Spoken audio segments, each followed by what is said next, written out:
What's up, you guys? Eugene with Verdant Growth here, and check it out. I got a shovel. And do you want to know what I'm doing with this shovel? Come on, let's go check it out.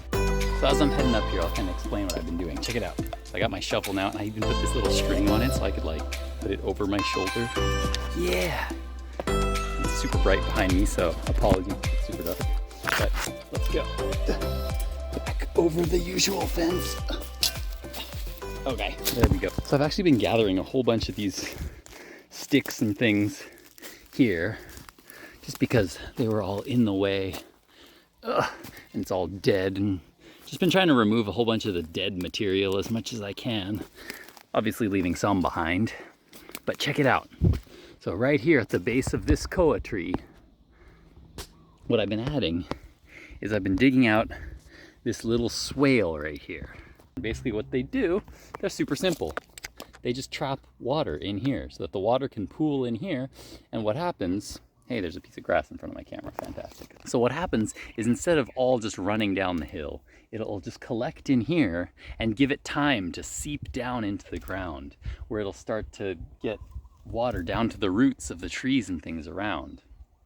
The idea being that I'm going to start supporting this tree behind me, this cool koa tree, which I really, really like, but it's not looking so healthy recently.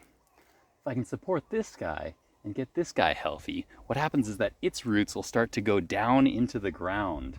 And as it goes down deeper into the ground, it kind of opens up little channels into the ground for that water to flow. So basically the water flow helps the tree, which helps the water flow even better into the ground, which eventually leads to more microorganisms in the dirt, and it leads to more green plants and things. So right now we're in the middle of summer, and it's the dry season in particular. So it's gonna be particularly bad right now. But I'm hoping that if I can get some of these grade swales out here done before the rainy season starts, I'm gonna start to be collecting a lot more water back here this year. Come check it out. Over here too, there's one more tree that I wanted to show you. Here's a better angle of my swale you can see right now. You can see where I dug it out there. It's not that deep. It's only about, I don't know, 6 or 8 inches deep. And then I just piled all the dirt and the rocks over on this side so that it just makes a nice little spot for water to collect. So there's one. The other one that I started to make was right over here. You can barely see it, but you can see what I'm trying to support. This guy right here, the roots that are going up to this tree, which as you can see, is actually doing pretty good out here for how dry it is. You can see it's got big green leaves. And so this is probably a tree that's worth supporting. So what I'm gonna be doing for the next week or so is starting to dig this little area out right here. So that once I can start to dig this out, I'll start to get more water pooling in this area and hopefully support this tree right here. There's a couple more in the back that way too, that I kind of want to support. A couple of potentially big koa trees. I'm thinking that if I can get a bunch down here and trap as much water as I can up in this area, then it's a lot better than if it just goes running down there into that concrete drain and just out to the sea. We want to be trapping as much water as we can in the soil. We want it to go back into the water table so that we can get lots of plants and things growing back up here again. I don't even know if it's possible. I don't know how well this is gonna work, but you know what? I thought it would be fun to try, so that's what we're gonna do.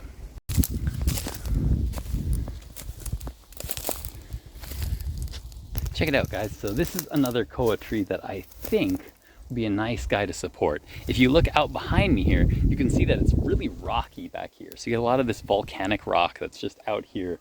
A lot of stuff that water is not going to seep into, which means that it's all going to be running down this way. We're going to get a lot of water running down this way once the rainy season starts. So what I'm thinking is that we throw in one more little swale, like right around here, to start making a trap for some water for this tree right here. Check it out. This is how you can tell the real koa trees from the fake koa trees. So first of all, see how it's got these little yellow flowers? The fake ones are white. Also, the beans look a little different. If you look at the beans on these guys, you can tell they're a little bit beefier, a little bigger, a little thicker. They got some meat to them. But when you look at the Halikoa ones, the fake koa ones, they're really long and thin and dried out. There's some more right there. All right, let's get to work.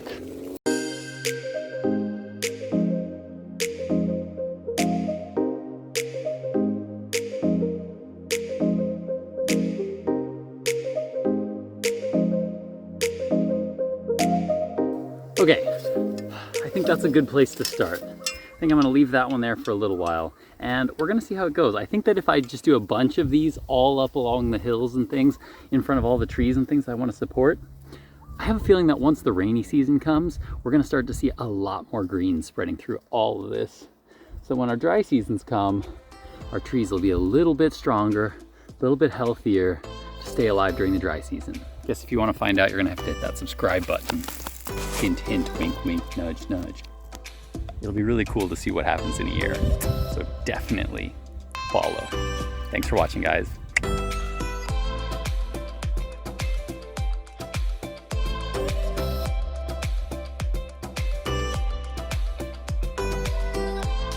Indiana Jones had a whip. I don't have a whip. All I've got this stupid shovel, but that's okay. I guess I'm not fighting bad guys or anything. Cell phone. That's all I've got. You make do with what you got, damn it. Time to go home. See you guys.